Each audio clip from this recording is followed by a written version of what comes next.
Welcome to the virtual colloquium series In Conversation, Arts and Culture for Wellbeing, organized by the Humanities and Human Flourishing Project at the University of Pennsylvania.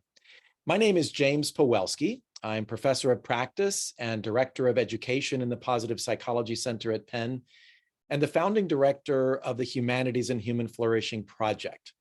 I'd like to extend a warm welcome to those who are joining us live and to those who are watching the recorded version of today's event. The mission of the Humanities and Human Flourishing Project is to understand, assess, and advance the well-being benefits of engagement in arts and culture, focusing on individual and collective human flourishing. We're grateful for support from the Chris and Sasha Heinz Family Foundation, the Heinz Endowments, and the National Endowment for the Arts, which has designated the Humanities and Human Flourishing Project as an NEA research lab and is supportive both of practice-informed research and of research-informed practice in the arts, culture, and well-being. You can find out much more about the Humanities and Human Flourishing Project, including our publications and how to sign up for our free newsletter on our website, which we will post, we'll put in the chat, humanities-and-human-flourishing.org. Thank you for that, Sarah. Today, we are thrilled to continue with the sixth installment of In Conversation, featuring presentations by and discussions between scientists and practitioners on topics concerning the arts, culture, and well-being. Before we turn to our distinguished speakers for today, let me preview the plan for this colloquium.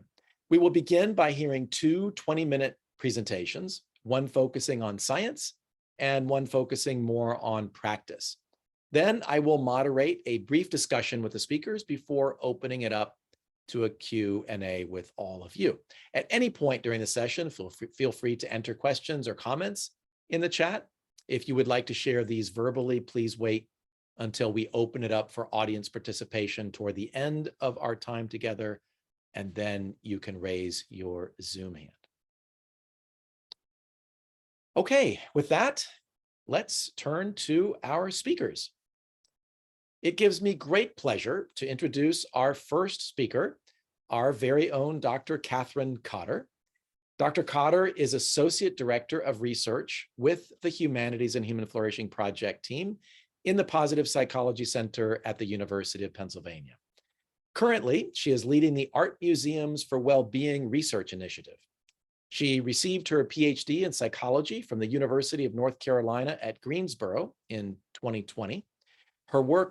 In her work more broadly, she studies topics related to music, aesthetic experience, and creativity and personality, with an emphasis on what these phenomena look like in our everyday lives.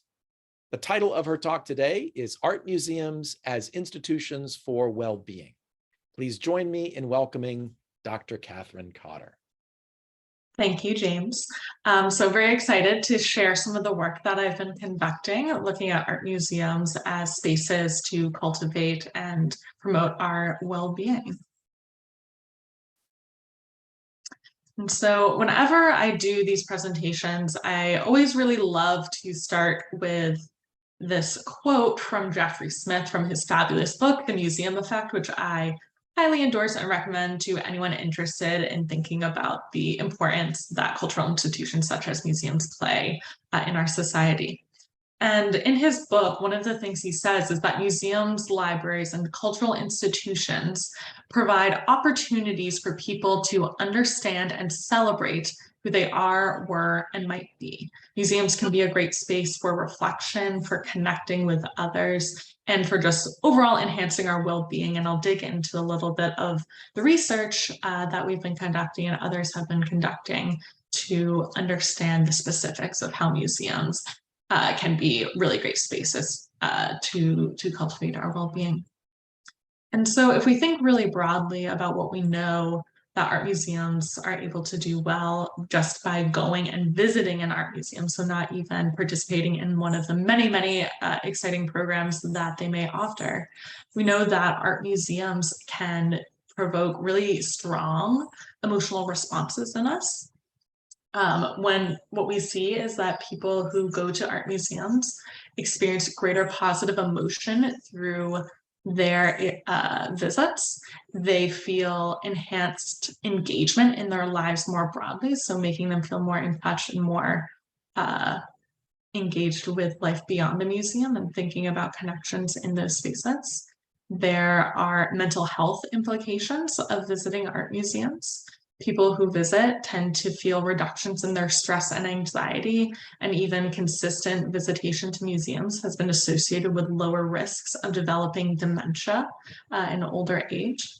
And one study in particular has found that just by going to an art museum for 20 minutes during your lunch break in this particular study, they found that cortisol, which is our stress hormone, responds to when we feel more stressed, decreases in 20 minutes in an art museum.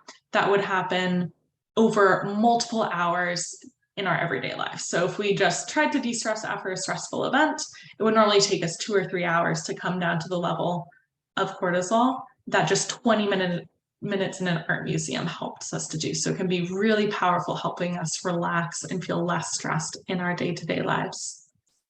Can also help increase our subjective well-being and provide us with a higher quality of life, and can be really powerful in helping us feel socially connected to others and reduce feelings of loneliness, which has been particularly highly studied in older adults who may feel enhanced disconnect after leaving the workforce or after the death of a spouse or other family member. And museums can be great community spaces to help them reflect on their lives, feel more connected to others who have shared experience and have discussions. But museums also can be wonderful community spaces to help us feel more part of our local community as well. And so, and if you're curious about more, I have a whole review paper that delves into this in much more detail, which is referenced at the bottom of this particular slide. But if we think about art museums, they're not just these spaces that pop up out of nowhere and have no connection to other people. They are intentionally and very carefully and thoughtfully curated experiences by individuals such as Kate, who will be speaking next, who work in art museums. And so one of the projects that I led was trying to understand, well, how do the people who are crafting these powerful experiences think about their institutions as contributing to visitor well-being? And how does that align with what currently is happening in museums and what ideally should be happening in museums? And so we conducted a survey of about 200 people working in art museums in different capacities. So people from curation, people from art education, people who work at the ticketing desks or in security or in the research offices. So really a broad sample of individuals working in art museums. And we asked them, what do you think are the current aims of art museums? And what do you think those goals or aims should be for art museums? So ideally, where should art museums be focusing their efforts?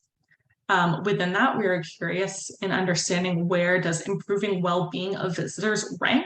So is that seen as something that's very important, something that's not at all important, somewhere in the middle? And then focusing on more well-being more specifically, and ill-being, with well-being being things that we want to promote and cultivate, and ill-being being things that we want to reduce or mitigate, so like mental health conditions or stress levels. And we focused on a number of facets to understand, are there particular areas that art museum professionals feel that their institutions are going to be especially powerful or capable of impacting or should be impacting? And so first, if we focus in on that first question, asking art museum professionals, what are the current aims of museums and what should those aims be? We kind of took the difference between those two. So where's the gaps? Where are the gaps in where art museum professionals feel the museum should be versus where they currently are? And so in this slide, what we can see is all of these bars that are in green here, those were areas in which art museum professionals felt that there could be improvement, or the ideal level of focus is higher than what the current level of focus is. And of those, the highest was well-being. So of all of the aims that we asked about, well-being was seen as the one that needed the greatest attention or greatest level of improvement. But closely behind were serving as a community space, supporting artists, facilitating social interaction, helping people change their worldview, and providing opportunities for cultural engagement and education. So all of these, even though are not necessarily explicitly well-being, they're very closely aligned, being a community space, helping people think about their perspectives and worldviews, which can have really powerful effects on people's well-being. And focusing in on the specific elements of well-being and flourishing, we asked about a number of different flourishing outcomes and which ones were seen as the most important to address. And what we found was that trying to help visitors cultivate empathy, prevent or reduce closed-mindedness, help them feel greater self-acceptance and less self-doubt, and help them feel less socially disconnected were really important elements that art museum professionals felt needed to be addressed at a higher level within their institutions. And importantly, we also asked art museum professionals, do you feel equipped to address these things? And the general trend was that art museum professionals felt that while these things are important, they don't necessarily feel they have the tools to fully address them at the level that they would like to. And so we've also been working with art museums and helping to develop some of these resources or measurement techniques to understand what are the well-being outcomes for visitors. Fortunately, I don't have enough time in my 20 minutes to go into that, but happy to answer any questions people may have about some of that work later. But as we think about the role that visual art plays in our lives and engaging with art museums, we normally think about, we want to go engage with visual art, we go physically to an art museum, and then a little thing happened in 2020 that wouldn't let us do that. So the COVID-19 pandemic unfortunately prevented us from going to art museums. And so there's been a radical shift. So now we're often looking at art online, oftentimes by resources put together by art museums, such as virtual tours or virtual galleries, or just putting their collections online in a very accessible and free to access manner. And there's a lot of virtues and of this online engagement. There's greater accessibility. So it's not bounded by the opening and closing hours of the museum. It's often free or more affordable and has greater flexibility. If you are not located in close proximity to a museum, you may be able to still have some of those art experiences online. And so some of my more recent work has been focusing on understanding what these digital or virtual engagement with visual art may have impacts for our well-being. And so in one project that I'll share with you, we wanted to try to address 3 different goals. The first was to understand what are the emotional impacts that digital art engagement may have on us. So we know a lot about in-person art museum visits and the power that they have on our emotional experiences, but we don't know as much about, in a virtual setting, do we still have those same kind of emotional effects? Second, we wanted to see whether digital art engagement could also impact our well-being, similarly to how it may be impacted in an in-person context. And finally, we wanted to know whether people could become immersed in these experiences in a digital experience, and whether immersion plays a role in what those emotional or well-being impacts are, since immersion in some other work our lab has done has been posited as an important factor in helping us get the most well-being benefits from our artistic engagement. And so we created a virtual art gallery that contained 8 artworks from the Philadelphia Museum of Art's collection. We asked people just to do a 15-minute viewing period in here. So within the gallery, the Open Gallery for Arts Research, which is a research tool developed by some of our collaborators that we help to also enhance functionality in. People are able to go in, walk around, walk right up to artworks, and fully navigate freely through the experience. And so Before they entered the gallery, we asked them to indicate their current emotional state. We asked them to rate how much they felt a series of emotions. We also asked them about a variety of different well-being metrics, such as their overall thriving, their psychological well-being, their life satisfaction. They then went into the museum for 15 minutes, and then after their visit, they again reported the emotions they experienced in the gallery, their well-being after the visit, and also indicated how immersed they felt while they were in the gallery. And so first we'll look at people's emotional experiences. And so just to orient you to this graph, this dotted line indicates there was no change in an emotion. Any dots to the right indicate that that particular emotion increased after the gallery visit, and to the left indicates that their emotion decreased after the gallery visit. And so what we saw is that for a variety of positive emotions, people felt more positive, particularly for those more calm or relaxed emotions. We also saw people felt greater sense of awe. They felt that they had chills in the museum. They felt moved. So these really aesthetic states were still possible to achieve in a digital context. We also saw a variety of negative emotions decrease after the visit as well. So this general pattern is consistent with what we see in museum context. So it seems as though this digital art engagement can also impact our emotional states, which is really important to know. Next, we conducted a similar set of analyses on changes in well-being. So again, this dotted line indicates no change, and points to the right indicate an increase in that well-being metric, and points to the left indicate a decrease in that well-being metric. What we saw is that people felt a greater sense of personal growth, self-acceptance, which was one of those factors highlighted by art museum professionals as something they feel that art museums can offer to visitors. They felt greater life satisfaction and overall thriving. And so this suggests that even a digital experience can have positive benefits for people's well-being and flourishing. We didn't have an extensive measurement in the study of some of those ill-being factors like stress levels and so forth. And so in the future, we'll certainly include those and examine if we have similar effects in the digital context on those particular factors.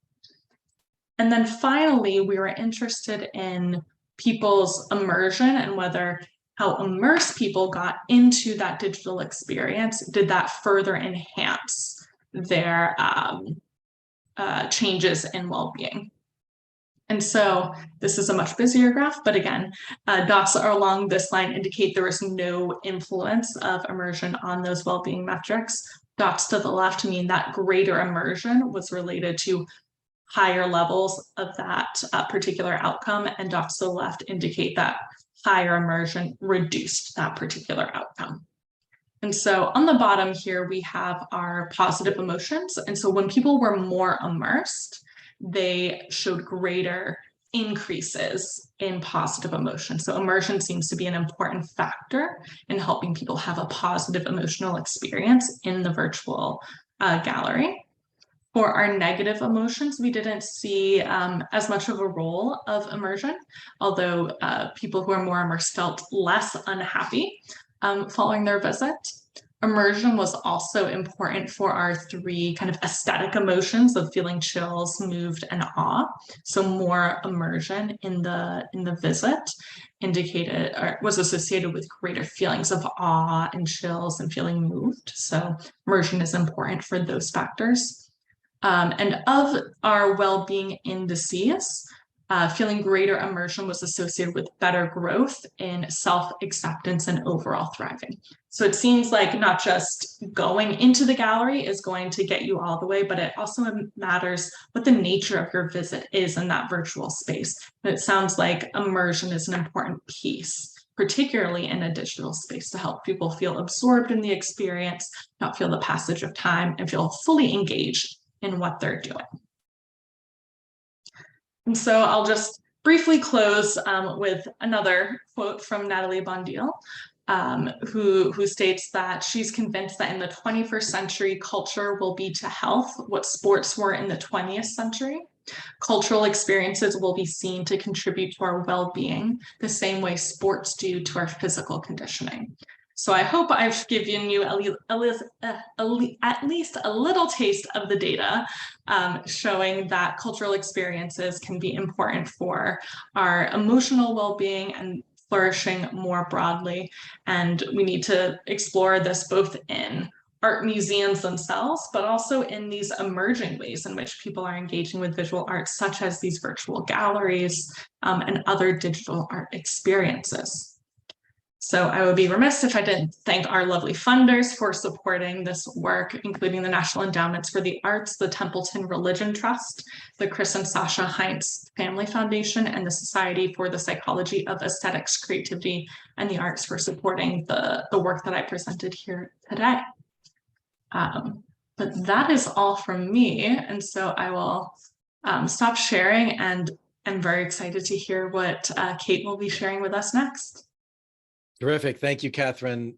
Really appreciate that very clear overview of a lot of important work that you've been spearheading. Thank you for presenting that. So yes, we will now turn to our second speaker, who is Dr. Kate Meador. Dr. Meador is the Research and Evaluation Manager at Crystal Bridges Museum of American Art. She received her undergraduate degree in International Studies from Glendon College, York University, and an MA in Public and International Affairs, as well as a PhD in Education from the University of Ottawa. In her current role at Crystal Bridges, she supervises the Research and Evaluation Department and works with museum stakeholders to ensure that the department's work reflects internal needs and advances the museum's strategic vision. This work entails developing evaluation plans, carrying out data collection, analysis, and visual reporting that enables decision-making.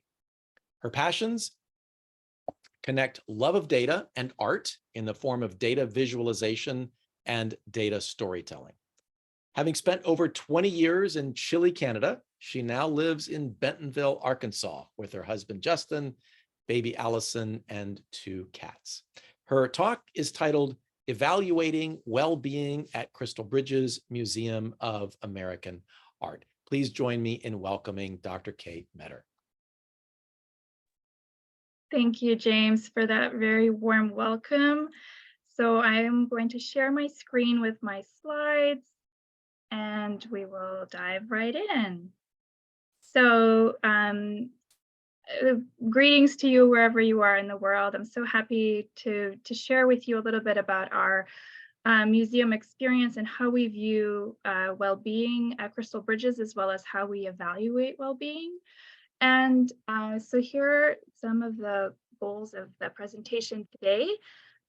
Like I said, how are we currently measuring well-being, as well as this other question that we've really been reflecting on recently, which is whose well-being are we not evaluating, and who might we be missing in our research, and what implications does that have for Crystal Bridges? I think this is a really important question that we are grappling with as an institution, and I think it's also a conversation that we're hearing more and more in our field. So let's talk a little bit about well-being, and I think some of this might be slightly a repetition from Katherine's talk, and she did such a great job of summarizing the research, so I'll be brief in this part. But I think it's very easy to go down a rabbit hole of trying to understand what this term means, and that certainly happened to me when I was preparing for this presentation and reflecting on the projects that I've been working on. But let's start with just some basic concepts so that we all kind of have a basic understanding of what we're talking about. So one of the ways in which scholars talk about well-being is from a point of positive psychology. And so on one hand, you have the hedonic approach, which is really sort of this notion that life should be about pleasure and avoiding pain. It's very much focused on feelings of happiness, highly subjective, and varies from person to person. And it carries this overall perception that for you to have well-being, life should feel pretty satisfying. Whereas in contrast, the eudaimonic approach is less about feeling and more about functioning and achieving certain things in a certain place in your life. So definitely more complex way of looking at well-being because it covers positive relations between you and an individual. It covers resilience, authenticity, and being true to yourself, having a purpose, having an opportunity to grow, and so on and so forth. But if that was not enough, there are other ways that people are not talking about well-being. They're, of course, referencing physical well-being, which is absence of disease or an abundance of energy to physically function and engage with the world, something I think we all wish we had, as well as financial and legal well-being, which is new to me, as well as professional well-being. So as you can see, I think we can confidently say that this is an umbrella term. It's not very easily defined, and it encompasses physical wellness as well as emotional happiness and implies a positive state of being. So moving on to museums, and here is where I'll sort of skip over this part because it's pretty much Katherine's research, and it's basically just shares that museums have, museums impacts on well-being have manifested in different ways, and they manifest in terms of increased engagement, offering learning experiences that might be perspective changing, reducing anxiety and stress, reducing social isolation, especially for older adults, generally promoting positive emotions as well as many other impacts. And similarly, what we can take away from this is that museum impact on well-being is also not straightforward because how we talk about well-being is not straightforward. So in a recent AAM article, John Falk, who's of course very well known in the field, he stated that at the heart of museum experiences is enhanced well-being. And he characterized this as almost being essential to being human. So most of the time when we talk about impact, we're also considering, personal, intellectual, social, and physical dimensions, and all of that together encapsulates what well-being is. There's also, spiritual and environmental dimensions also. So the screenshot that I have on the left side comes from the International Audience Network, an organization that published a really wonderful toolkit that examines all of these different dimensions and how they might intersect. So that's just a little bit of a foundation for what we'll talk about. And this is really a reflection of how we've been thinking about well-being at Crystal Bridges. So of course, this first and foremost manifests in our, visitors and folks that are there to see the galleries and visit our trails. As well as our program participants. But lately, more and more, we're thinking about communities and what they require also, because community well-being is not really the same as visitor well-being. It requires different kinds of attention and different considerations, and that's been cause for reflection here at Crystal Bridges. And then this last piece is something that I think is not as commonly talked about, but I think is still important, and that is the well-being of museum staff.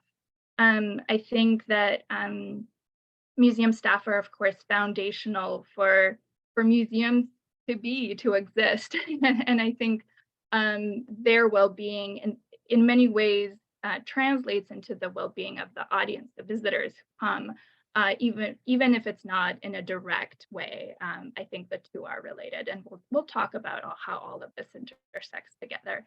But first, I'd like to invite you to a little journey to Arkansas and tell you about where we are. So the museum itself is situated in Ozark Mountains, known for its natural beauty. We have such an abundance of walking trails, biking trails, rivers and streams.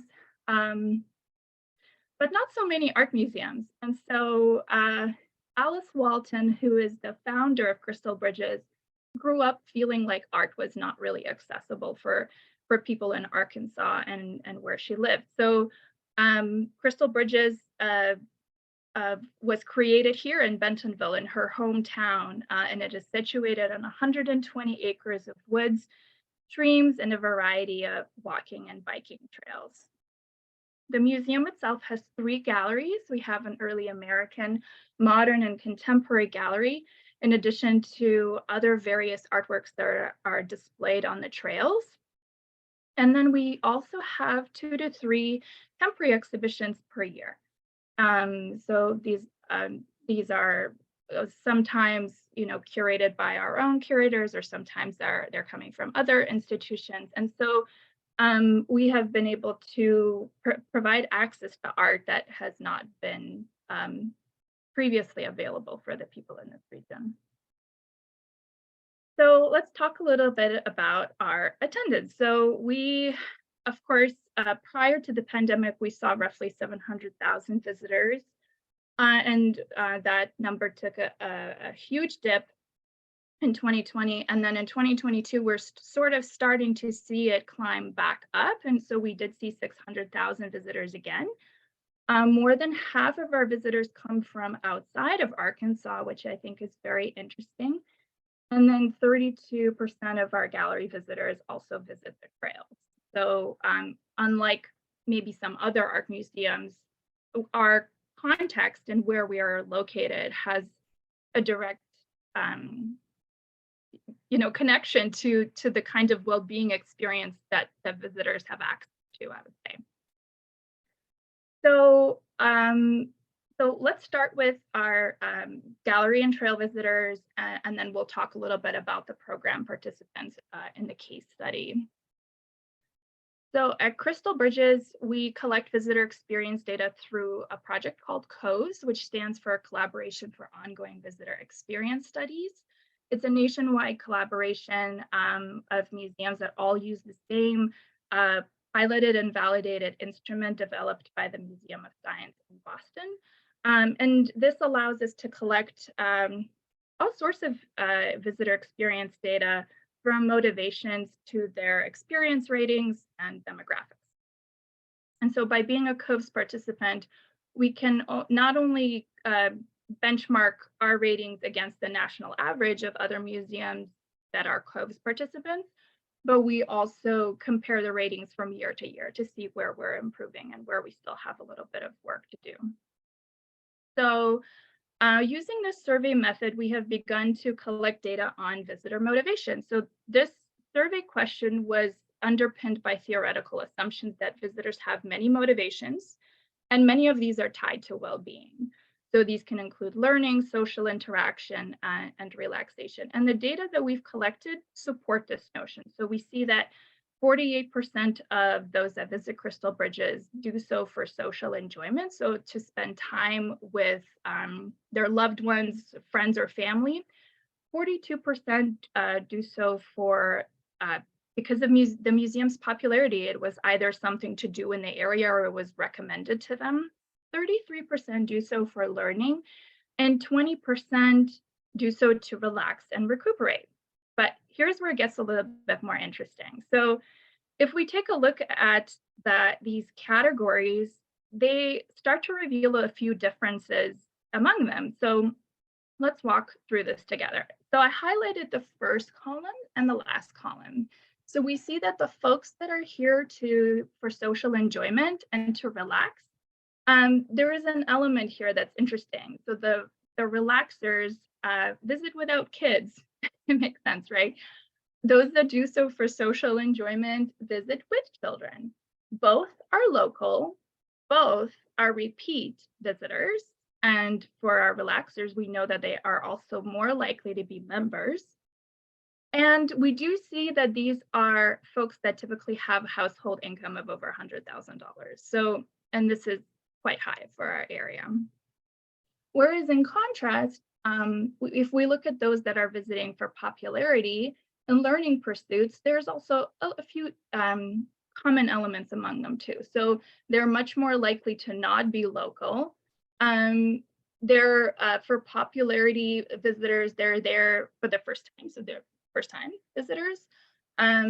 Those that are there to to learn and pursue something. They're obviously there to see something specific. So they have a goal that had brought them to the museum. And we do see that the income of level is a little bit different. So I think even within motivations, as you start to kind of parse out the differences, you can see the different kinds of people that this kind of illustrates and who we serve. So we currently do not have a follow-up question to see if the visitor's motivation as an objective was met. However, if we look at these satisfaction ratings as a proxy, you can sort of see that the museum is impacting well-being. And so what this rating is, it's the percentage of folks that had rated it either outstanding or excellent, so the top two categories of a 5-point scale. So 94%, 97, 91, 95, you can see that these are quite high. So yes, this would tell us at first glance that we are, hypothetically meeting the objectives of these visitors, and we are improving their well-being. So that's an important piece. What this data is telling us is that there is a different way in which the museum can use it going forward. So if we're to look at the people that are wanting to relax, we know that this is a regional audience. And so if we program with them in mind, these are not the same people that are coming from far away. So this has implications for the kinds of programs that we develop and the kinds of exhibitions that we might be considering in the future. But there's also this other really important takeaway, and that is there is a group of people that we're just not capturing. And so if you look at the household income, for instance, we know that 65% of our visitors earn over $75,000. 78%, which is quite high, have at least a bachelor's degree. And we know that compared to the year before, our 2022 visitors were even more affluent in terms of household income and education. So the question is really, it's not so much about whose well-being are we not contributing to? And I think that is an important question and a gap. Because we just know that certain visitors are not coming to receive those benefits. So I think in our context and for the art museum field more broadly, we know that those are visitors from lower socioeconomic status. And by growing a more diverse audience in the future, we can hopefully foster well-being more broadly. And that is what our museum is ultimately after. However, we're just not there yet. And we know that that's what the data show. So moving on to our program participants, I'll briefly touch on a project that we're working on called Vitality Arts. This was funded by EA Michelson Philanthropy, and this was intended as filling a gap for older adults, 55 plus. The foundation saw this group of folks as being largely societally forgotten and kind of isolated, and had hoped that art museums could play a greater role in providing workshops opportunities for them, especially since we know now that older adults are living, longer than ever and are more active than they've ever been. So Crystal Bridges is one of the recipients of the funding to provide the workshops, but we are also very privileged to be leading a cross-site evaluation of the entire cohort. So to evaluate this, we actually collaborated with Katherine and the Human Flourishing team. We were trying to develop an instrument that was fit for a museum context and needed help of just making sense of the research and developing an instrument that would be research derived and rigorous. And so we had reached out to Katherine and asked to see the Human Flourishing Codebook, which they had graciously shared with us, and we had developed the instrument based on that tool, as well as based on the collaborative feedback among the cross-site cohort. So this was, in terms of just looking at the outcomes, because we have other questions as well, we developed this 12-item sort of framework, and what, you don't have to kind of read all of the options, but I think what you can take away from it is that it does map onto what the research shows about well-being, is that it is multifaceted and multidimensional. And so we have tried to capture the cognitive dimension, emotional, social, and physical, in order to try to see what impact these workshops are having on the participants. So I can share with you just briefly some of the things that we're already finding from that project. This is based on quite a small sample so far, sorry, of 83 individuals, but these are based on workshops that have happened across the country so far. And what you can see is that the cognitive dimension is very, very strong. The participants are rating these items as especially high, from 0 to 5, 4.6, 4.8, and 4.6.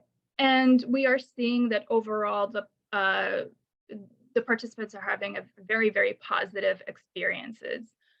Of course, more data collection is required for us to tell the complete story, and this is just the start. We have many, many more workshops to evaluate, but I think what's really interesting and is coming through already is that this is a very active audience. So when the grant was envisioned by the foundation, they were basing their, theoretical underpinnings on the notion that older adults are less likely to leave the house, or less likely to visit cultural institutions at a certain point in their life, and that they require this intervention in order to improve their well-being. And while this is true, there is an important element, and that is that at least these particular participants were not the most socially isolated. So when we had asked them to talk a little bit about how often they engage in activities throughout the week and what kinds of things they had done in the previous months, many of them have said that they participate in social activities at least twice per week.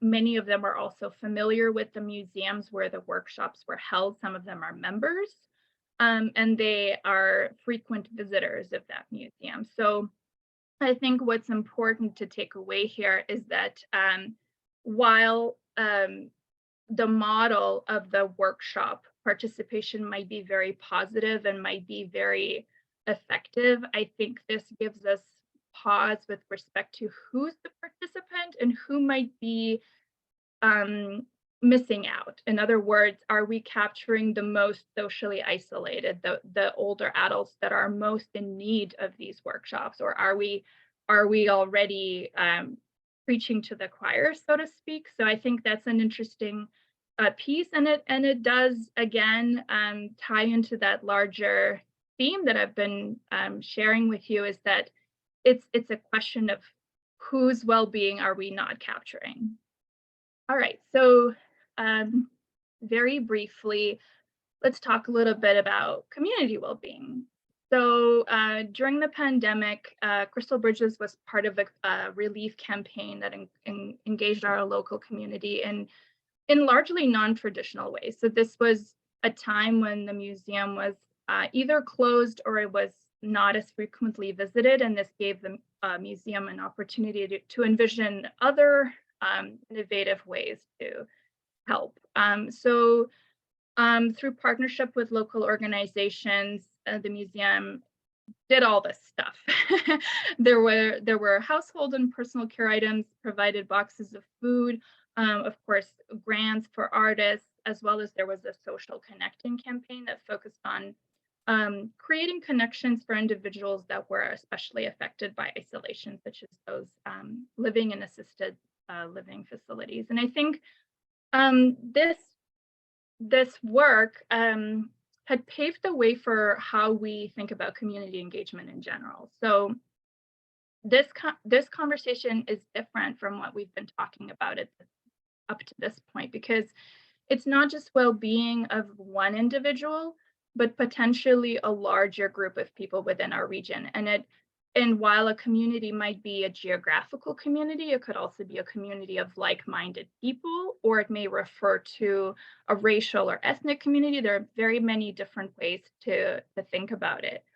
So the community-centered framework that we had developed was sort of, it was a result, a review of community engagement best practices, as well as interviews with staff to try to understand what this work requires and how we can all think about community well-being by being on the same page as an institution.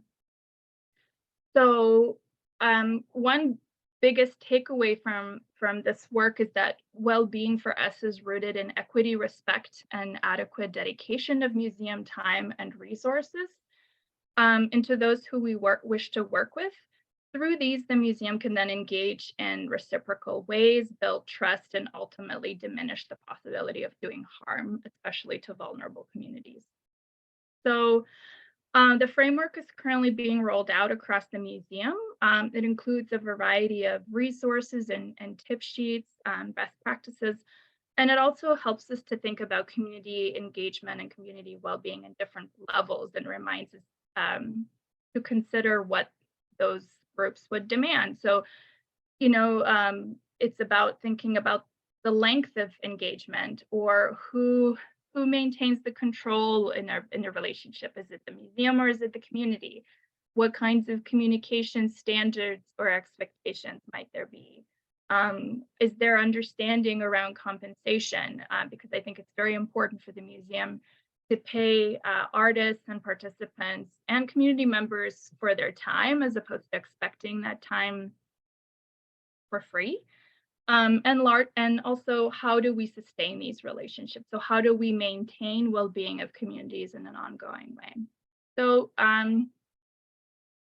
it's a very evergreen work. One thing that we're hoping to do is use like a reflective approach as a group to see how well the tools included in the guidebook are helping us do community engagement better, and how well these principles are operating in practice. So this is ongoing, a very evergreen and highly collaborative effort. And then the last piece that I'll talk about, of course, is employee well-being. So without employees, I think museums are just beautiful buildings. I think staff help to put the artwork on the walls and breathe life into the programs. And I think that when we think about visitor well-being, it is equally important to acknowledge how much this is enabled by employee well-being. So to understand this better, we had our museum started tracking employee engagement and belonging. And so for this, we used the Gallup Q12 employee engagement scale, as well as a study on employee belonging by Jenna and Pradhan, to try to make sense of where we were at. And so the findings from our 2022 study suggest that the museum has some room for improvement. The results are not terrible, but they weren't great. And some of the things that we heard were that staff felt overburdened, worn out, and undervalued. And not only did well-being and belonging look very differently across the museums and across different departments, but there was also a distinction between how this was felt between colleagues and between colleagues and supervisors. So definitely a distinction there. And while our work is ongoing, I think that our leadership is starting to pay attention. And as far as our department, we will continue to track these annually to see how we're shifting staff perceptions, because I think ultimately It trickles down into what our museum is capable of, and it ultimately affects visitor experiences, even if not indirectly. So I do think that it is an important thing to consider. So I hope this gave you an idea of the different kinds of work that we're engaged in, and how well-being is the through line in much of it. And I welcome you to reach out. Oh, there's another slide. Look at that.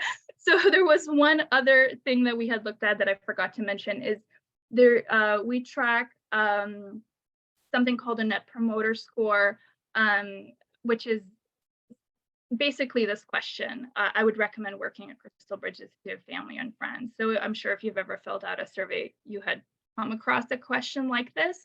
So this is one of the ways that we also monitor staff well-being. So, and we had seen that in 2022, it actually decreased. So the way that this metric is usually presented is in a spectrum of -100 to +100, and we were at -14 in 2021, and we had decreased slightly to -22 in the year after. So this is just another way in which we have tried to measure employee well-being. Okay, so you can now reach out if you have any questions. Thank you. Terrific. Thank you, Kate. I really appreciate that overview of some really exciting work that you are doing, and appreciate you sharing with us where you're at. That's, I think, a really key component of research. It gives you a snapshot and you get to see where you're at, and then kind of think about where to go from there. So in our now moving into our conversation portion of our time together, Katherine, I'd like to start by inviting you to comment on what Kate just shared with us. Based on your experience as a researcher, what strikes you as particularly valuable about the work that she's doing? Well, first, Kate, that was an amazing presentation. I loved the multifaceted take on well-being and all of these different angles that I think is really important to consider.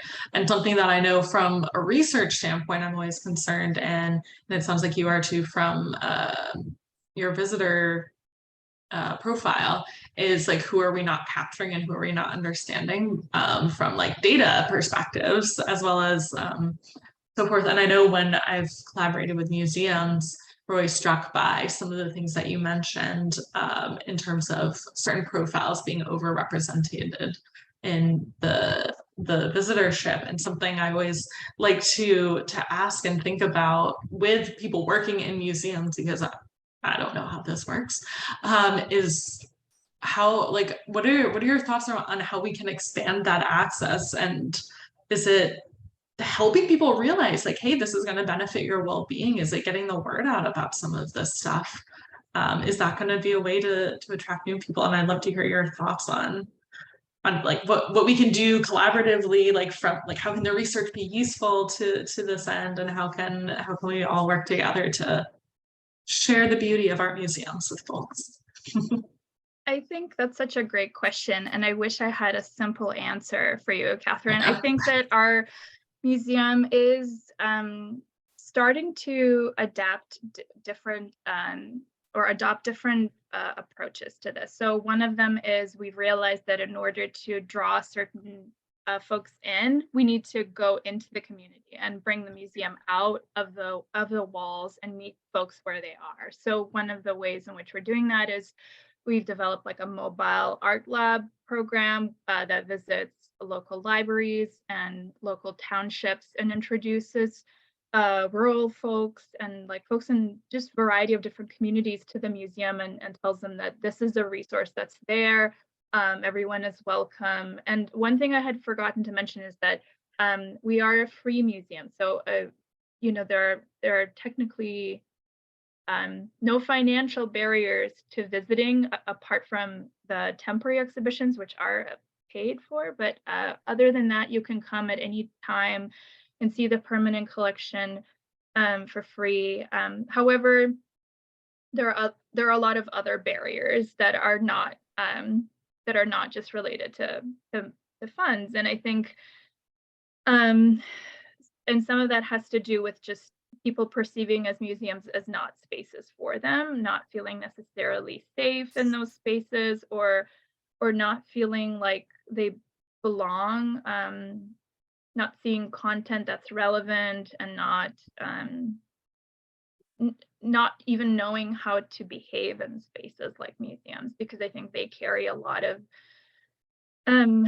unsaid expectations about behavior that I think if you've never been to a museum, you might feel shy to be in that environment, or scared, and just not know how to interact with art, the space itself. And I think that's why we're trying to, like I said, take the museum like out of the walls, out of the building, into the community, and try to change those perceptions. I think a relationship with the community takes time, and so I don't envision we're going to change that very soon.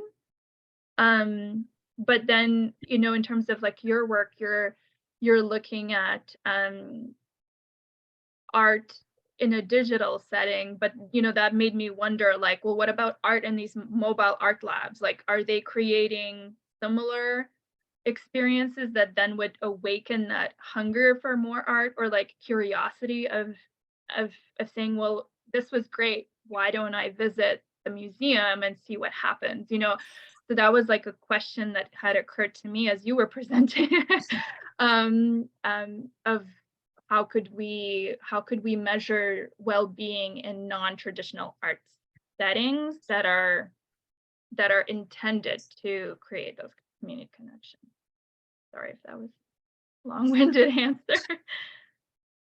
No, it's a great answer, and I love the idea of getting out of the museum more and taking things to where people are.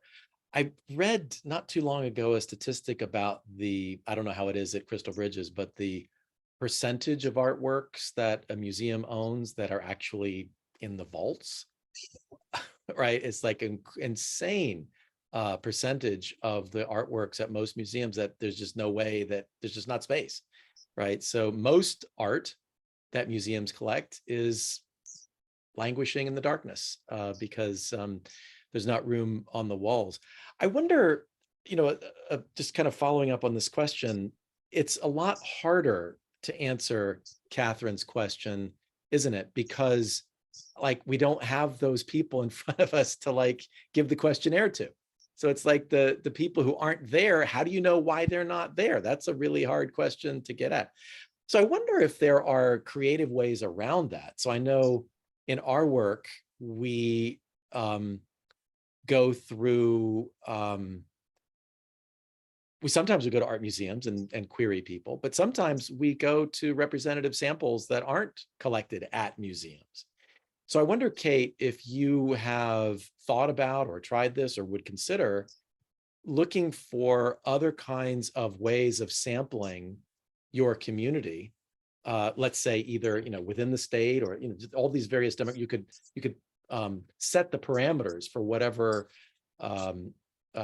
territory you were looking at, and then ask those people, have you gone to Crystal Bridges? And then for those who say no, then you've got a group of people that you could ask them, like, why not? Is this something that you're thinking about doing, or that you've done at all? So that's a really great question. It's a question we think about all the time, like literally every day. I think it's at the core of our museum. It's just like trying to understand what barriers exist and overcoming those barriers.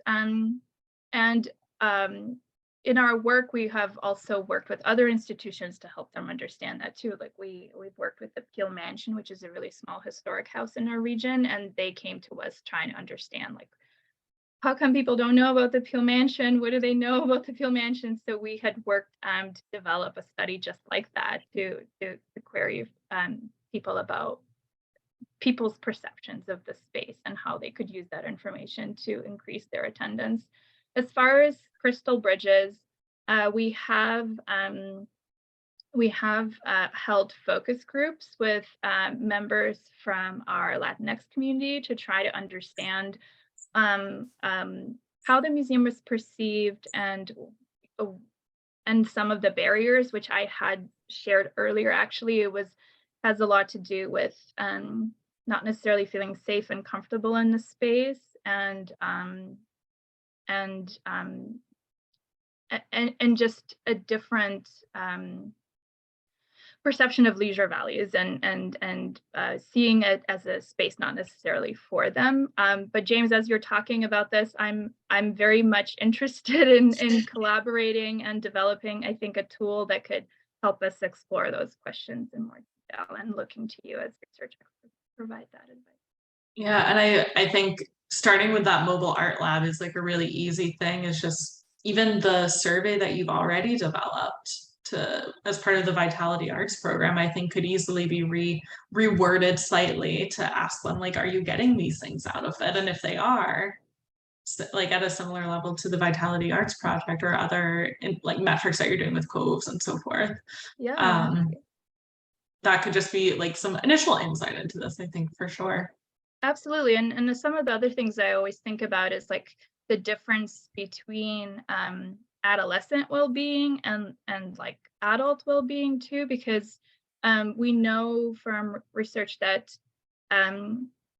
you're much more likely to visit art museums as an adult if you have been there as a child with a parent or with a school, and that's why Crystal Bridges promotes our like school programs piece so much. But I think that I do wonder if someone had been exposed to the museum through the mobile art lab as a child, if that could maybe encourage their engagement later in life.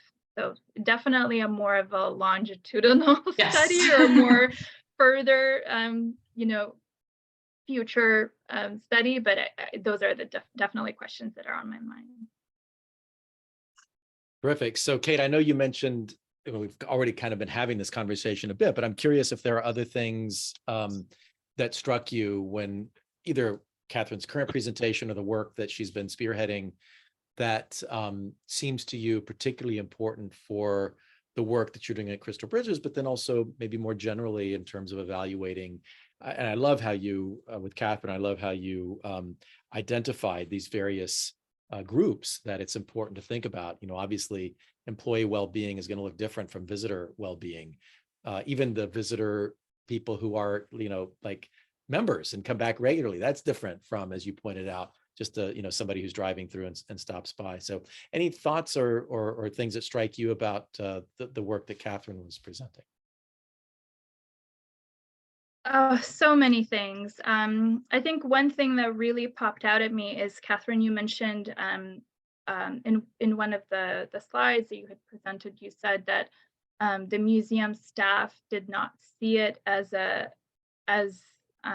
important to provide those pieces as like providing well-being as it was to hang art on the walls. And I think some of the things that we've heard internally is just capacity. Like there are so many things that we do at museums that are just that range from like very practical nitty-gritty pieces of just getting the word out, working with other museums to actually ship and create artwork and bring it to our space, to developing programs. And I think that it's so easy to get overwhelmed and not pay attention to all of the pieces. So that piece definitely resonated with me. It's what I hear a lot, of there just not being enough hours in a day to do everything that we want to do for our visitors and for our communities. I do often wonder how we can change those perceptions and how we can empower staff to think about well-being in broader terms, and feel like they can achieve that capacity somehow. So I don't think those are questions for you necessarily, but those are just reflections that I had in my mind as you were presenting your research. Yeah, and I think that because I only could present a teeny tiny bit of that survey, I think that also is in line with what the broader survey results were indicating, is I'm just going to call them like the core museum functions of getting the wall, like art on the wall, getting the required programs offered and developed, maintaining the quality and health of the art, like some like really core, and just like maintaining the collection and so forth. Those seem to be really functions that art museum staff were like, yeah, we're doing that, we're doing it well. Maybe we're spending too much of our time doing like those types of things, or we're valuing them higher than maybe they need to be valued if we're thinking about some other potential goals. And it sounds like, at least from the survey, that the interest is certainly there in trying to cultivate these different types of well-being. Like community well-being was one of the really highly rated ones, but also just visitor well-being in general. But it really sounded like we don't know, a little bit of a, we're not sure where to start or how to do this effectively. That's not our expertise level, or that's not like what we went to school for and what we trained for, to cultivate well-being. And so I know for me and like our group, something we're really interested in is like, well, we know about the well-being stuff and the psychology of art and so forth, but we don't know how to run a museum or how to actually do any of these things, or a museum, or how to lead a good museum program. And so I know we're really hopeful to collaborate with folks such as yourself and other individuals in art museums to think about how can we kind of maximize both of our expertise sets to develop resources or develop and test and empirically robust programs that can be implemented across a variety of museums to enhance well-being, or even little nudges to just help shape visitor experiences to make them feel as though they do belong, and so they will come back and get those return benefits and so forth. So I do think I think you're right that there are not enough hours in the day, since those core functions really do need to happen. But we have to get creative, I think, in thinking about, well, what can we do to maybe move the needle on how well-being is presented, or integrating it more fully into things that are already happening? Is there like a tweak to an existing program or a discussion group that can get people thinking about something a little differently that's going to enhance their well-being? So I think there's the smaller things like that we can do, up to here's a whole new program or set of programs that are really targeting specific well-being outcomes. So I think there's a range of ways we can start hopefully trying to address that gap that museum staff are indicating. Yeah, I agree, Catherine. I want to make a comment on that. But before I do, I just want to mention that we are at that time in our session that we welcome questions or comments from anyone. So feel free to raise your Zoom hand or put things in the chat if you'd like to join in with the conversation.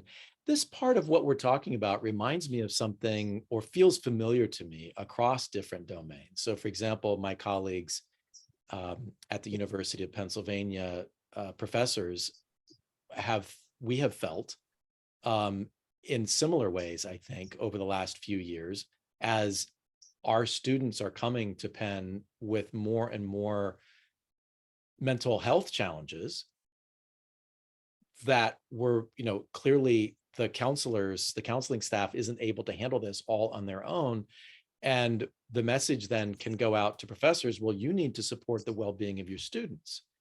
And some professors, many professors, I think probably all of us initially respond like, well, how can I do that? I'm not a psychologist. I'm not like, I can barely get my grading done. Like, how can I, so I think that as we are in a world where well-being, flourishing, and kind of the mirror image of it, the languishing or the mental health issues that we seem to be facing in greater numbers, means that we need to rethink our roles. And so I personally think that, I've said it many times, that well-being is by everyone and for everyone. So it's something that, as long as you're a human being, it's about you, and both from the standpoint of we all need well-being, and from the standpoint that we all have something to contribute. None of us can do it on our own. We can't, make the world fine on our own.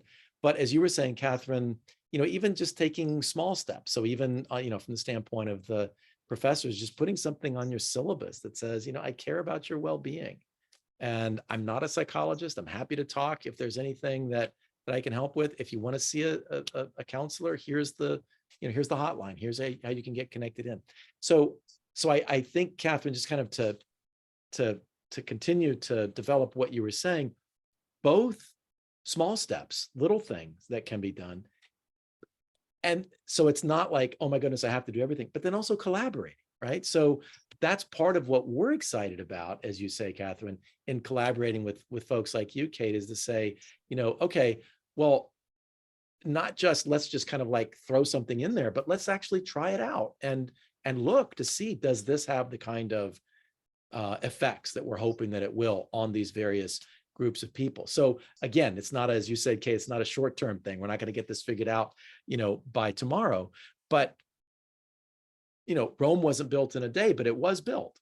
So if we, continue these kinds of collaborations and continue to develop this knowledge base, and both on the side of looking to what's there in the psychological and related literatures, and also, of course, looking to see what happens, on the ground, then surely we can make a difference. And I think unlock some of the beauty of supporting other people's well-being for the staff, right? So it can be such a hugely beautiful thing to be able to make someone's day.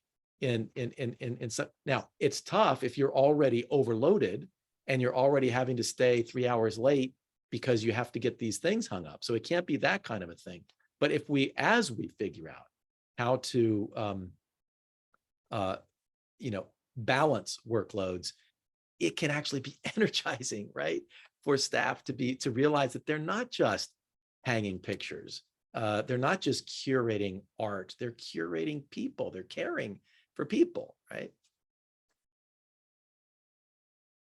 Yeah, I think there's a lot of different directions and ways it can be framed, and excited to keep figuring those out. Absolutely. Terrific. So Linda, I see your Zoom hand. Please feel free to join the conversation. Hi, James. Hi, everybody. That was a great, I loved both of your presentations. I work in mental health. I'm a therapist. I'm also a mapster. So well-being is top of my list when I see people. And of course, I see a lot of people with depression and anxiety. And it's not just that I want to relieve, the pathological symptoms, but I do wonder if, just as we've had a lot of studies about physical movement and being outdoors are as good as antidepressants in depression and relieve anxiety. Are there data that you've looked at or can tease out from the well-being data of people with depression or depressive symptoms that improve? Same with anxiety. Do you know any of those, if there's any data there? Yeah, so these are often in the form of programs that I've seen. And so in the research, there's been a variety of programs trying to target specific outcomes. Most often, it's been trying to target social isolation and loneliness, which is, of course, has many connections to depression and comorbidities and so forth. And the programs do show reductions in depressive symptoms in some cases, not all. I think the least strong effects on like depressive symptoms particularly was in adults with dementia in particular. But there hasn't been a ton of work focusing on clinical populations necessarily. There's been more general work looking at stress levels or anxiety, where we see more focusing on like depressive disorders or anxiety disorders has been in the realm of art therapy, which in many cases programs will involve going to art museums or viewing art. And in those cases, there is data supporting that there is some effectiveness in addressing it, but there's not as much data around this as there is for like physical movement and exercise, of course. Okay, thank you. Of course. I think about this challenge of broadening out maybe the sense of what the responsibilities or the goals are of a museum. And I think about another institution that is continuing to undergo shifts and changes, and that is the library. Libraries, they could have gone extinct pretty easily, I think, right? When you think about what libraries were when I guess most of us, were growing up, was about books and borrowing books and, mostly. Technology has really changed their kind of landscape. And I've just been so incredibly impressed with how they have continued, in my experience, to maintain, you can still find books at libraries, but you can also find a lot of other things. And I think, community programming and a place to connect. So I wonder, maybe they're ahead of the game because this is like necessity is the mother of invention, right? They had to do this. And I wonder if there are things that we can learn from them about how to, again, at least in my perspective, to stay true to their mission, but also to acknowledge that that mission is shifting and how to do so in a graceful kind of way. Yeah, no, I definitely agree. Libraries have made a lot of reinventions as part of it.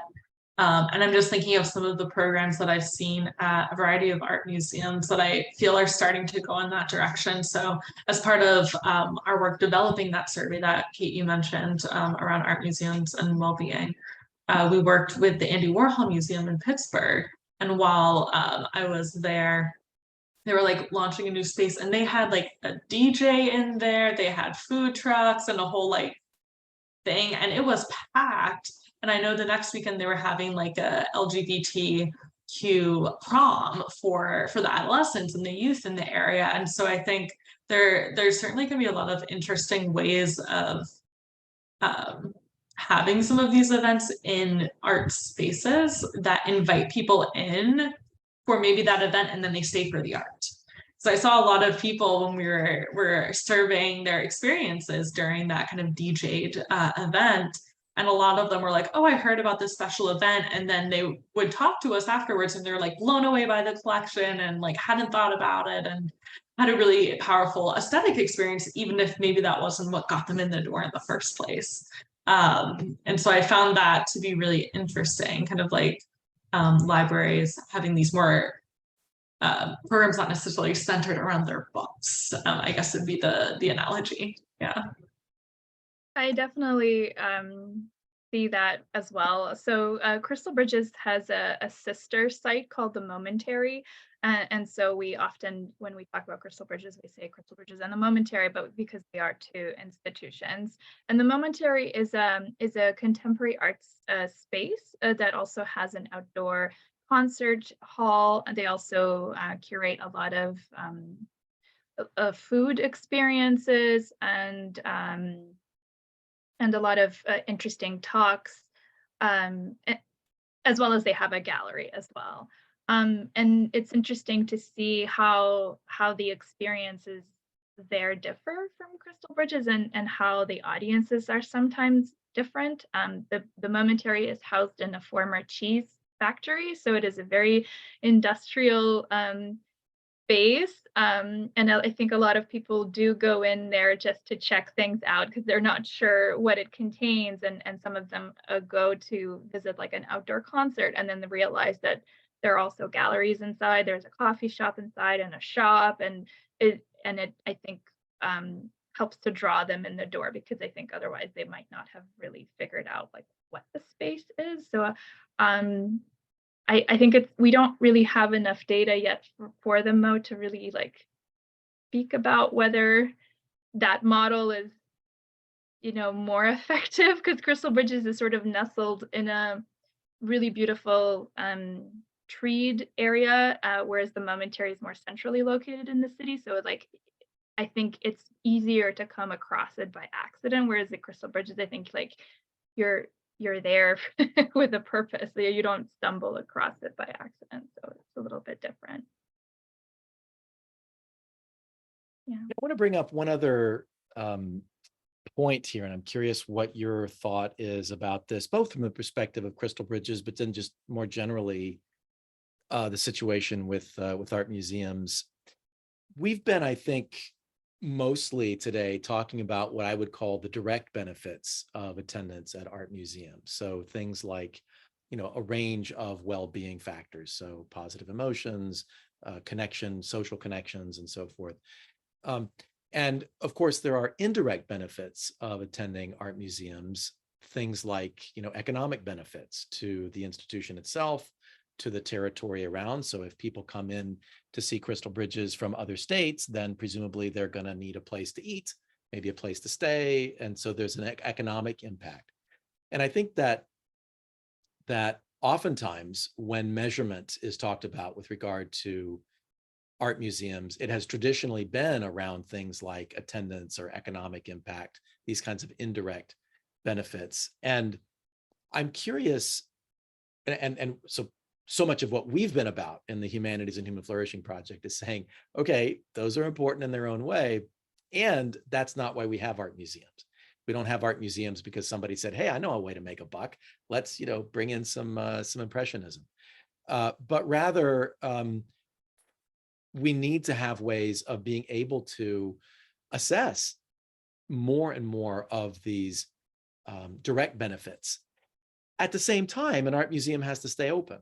So if you disregard the economics of the situation, then you can't, you can't stay in business. You can't keep your doors open, probably. So my question is around the potential intersection of these two kinds of things. And I'm curious about whether these are conversations that you have or have had or may have at Crystal Bridges, where sometimes people might say, well, well-being really isn't what we do here. We do art. A different approach might be to say, if people actually find that they have positive emotions when they come, if people find that they've connected socially when they've come, if people find that their perspectives, their worldview has been expanded, they might just come back and they might just tell their friends about what's going on here. And so that might actually be a win-win kind of thing. So is this an argument or is this a discussion that's being had? Is it an argument that sounds, that carries the day, or or people still somewhat skeptical about this in museum circles? I feel like I won't be very eloquent in the way I answer this question, but I see Julie Goss is on this call, who's the director of data strategy, and so she might just provide her perspective as well. I would say more recently, we've actually heard a slight shift in the way we talk about visitors and from our leadership in terms of attendance, and some of it relates to what you talked about, James. There is this notion that anyone who comes leaves with some kind of benefit. We don't necessarily understand what those are, and it's our department's role to help people understand what those benefits are. But for other folks within the museum, for them knowing that someone had come is almost sufficient in meeting their goals, if that makes sense. So we can have conversations about those positive impacts, whereas for the folks that are more engaged in like operations and keeping the lights on, they are looking at attendance numbers. So they're saying the higher the number, the more people we have positively impacted, and the more people will be impacted because those people will tell their friends and more people will come. So that way of talking about attendance as a proxy measure for like impact, I think is a conversation that we're having right now a lot. So I think that's one way I can answer that question. And Julie, if you want to say anything about that as well, feel free to bounce in. Otherwise, I think that's my answer. I think what you said is great. Terrific. Well, thanks, Julie, for being with us. Just a final comment along those lines. I know there's been some research, for example, around other kinds of activities like mindfulness meditation that, if you engage in a program, what makes it more likely that you will continue with that program or continue with meditation once the program is done? And it turns out that it's not so much the extrinsic motivation. It's not the, well, meditation is good for me, it's an important thing for me to do. It's, did you actually enjoy the experience, right? And so if you enjoy doing the meditation, then you're more likely to continue that meditation. I think it's similar with exercise. If you're like, well, I exercised and, it's important for me and I know it's fun, that's a very different thing and not nearly as motivating as, oh, this spin class is really fun, I'm going to come back, next week or whatever. So the more in a museum context we can have those kinds of experiences, then it stands to reason, I have to see, in terms of the measurement, but it stands to reason that that may be one of those things that then, keeps people coming back and drives the attendance and economics of it as well. Yeah, and I know one thing in some of the other work that I didn't talk about today, looking at, I think, Kate, you were talking about the motivations and did we fulfill their motivations? I actually did that study a while ago. And what we were finding is that what was more associated with their satisfaction with their visit, which maybe is like having that positive experience you're talking about, James, is whether they felt they got something out of the visit, even if it didn't align with why they came in the first place.